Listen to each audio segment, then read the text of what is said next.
ॐ पार्थाय प्रतिबोधितां भगवता नारायणेन स्वयं व्यासेन ग्रथितां पुराणमुनिनां मध्ये महाभारतम् अद्वैतामृतवर्षिणीं भगवतीम् अष्टादशाध्यायिनीम् अम्ब त्वामनुसन्ददामि भगवद्गीते भवद्वेषिणीम्। नमोऽस्तु ते व्यासविशालबुद्धे पुल्लारविन्दायतपत्रनेत्र येन त्वया भारततैलपूर्ण प्रज्वालितो ज्ञानमयप्रदीप। प्रपन्नपारिजाताय तोत्रवेत्रैकपानये ज्ञानमुद्राय कृष्णाय गीतामृतदुहे नमः।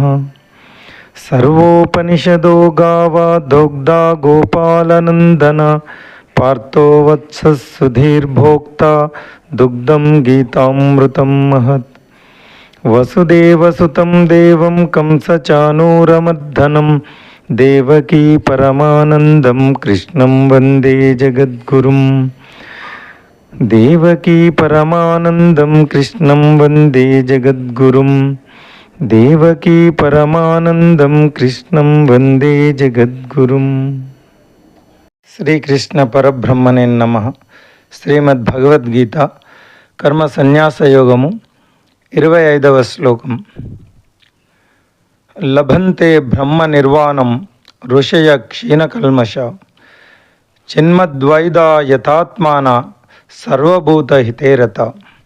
పరమాత్మ ఇలా తెలియజేస్తున్నాడు, ఎవరి పాపాలు నశించినవో, ఎవరి సందేహాలన్నీ నిర్మూలించబడినవో, ఎవరి మనస్సులో క్రమశిక్షణతో ఉన్నవో, ఎవరైతే సమస్త ప్రాణుల సంక్షేమం కోసం నిమగ్నమవుతారో అట్టి పవిత్రమైన వ్యక్తులు భౌతిక జగత్తు నుండి విముక్తి పొంది భగవంతుడిని పొందుతారు.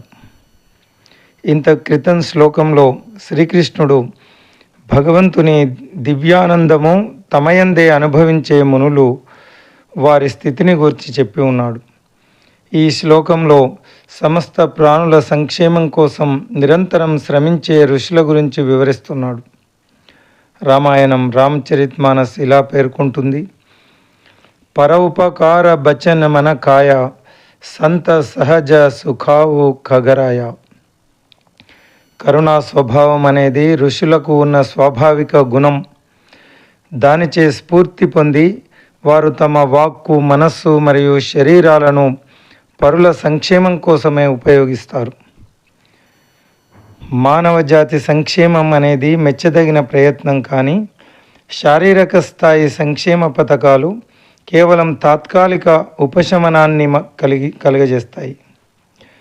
ఒక ఆకలి ఉన్న వ్యక్తికి అన్నం పెట్టినప్పుడు అతని ఆకలి తీరిపోతుంది, కానీ ఓ 4 గంటల తర్వాత అతనికి మళ్ళీ ఆకలి వేస్తుంది. ఆధ్యాత్మిక సంక్షేమం భౌతిక దుఃఖాల మూల కారణాన్ని ఉపశమింపజేస్తుంది. ఆత్మ యొక్క భగవత్ స్పృహను మేల్కొల్పడానికి ప్రయత్నిస్తుంది. కాబట్టి అత్యున్నత సంక్షేమ కార్యం ఏమిటంటే ఒక వ్యక్తి యొక్క ఆత్మను భగవంతునితో ఏకం చేయడమే. పవిత్రమైన మనసున్న మహోన్నత జీవులు ఈ రకమైన సంక్షేమ పనులే చేస్తుంటారు. ఈ రకమైన సంక్షేమ కార్యాలు భగవత్ కృపను ఆకర్షిస్తాయి. దీంతో వీరు ఈ మార్గంలో మరింత ఉన్నతమైన దశకు చేరుకుంటారు. చివరికి వారు సంపూర్ణ అంతఃకరణ శుద్ధి సాధించిన తర్వాత, పరిపూర్ణమైన శరణాగతి చేసిన తర్వాత మోక్షం పొంది పరమపదాన్ని పొందుతారు. ఈ అధ్యాయంలో ఇప్పటి వరకు శ్రీకృష్ణుడు కర్మయోగ మార్గాన్ని కీర్తించాడు. ఇప్పుడు మిగిలిన శ్లోకాలను కర్మ సన్యాసుల కొరకు చెప్తాడు. వారు కూడా అంతిమ లక్ష్యాన్ని చేరుకుంటారని తెలియజేస్తున్నాడు. Those holy persons whose sins have been purged, whose doubts are annihilated, whose minds are disciplined, and who are devoted to the welfare of all beings, attain God and are liberated from material existence.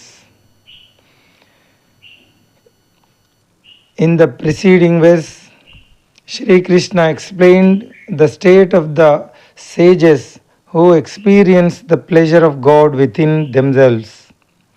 In this verse, he describes the state of the sages who are actively engaged in the welfare of all beings. The Ramayana states the trait of compassion is the intrinsic nature of saints. Motivated by it, they use their words, mind, and body for the welfare of others. Human welfare is a praiseworthy endeavor. However, welfare schemes that are only committed to bodily care only result in temporary welfare.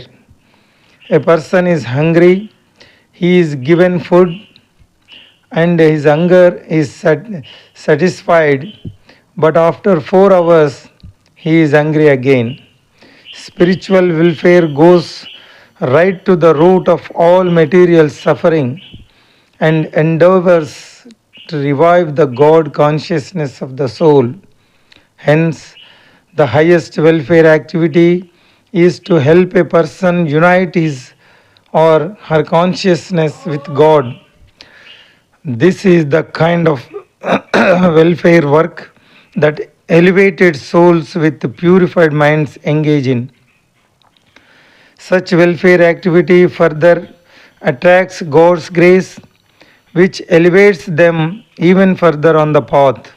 Finally, when they have achieved complete purification of the mind and perfected their surrender to God, they are liberated to the spiritual realm and the divine abode.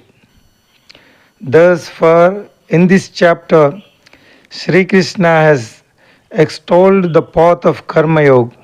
He now speaks the remaining verses for the Karma Sannyasis, revealing that they too attain the final goal.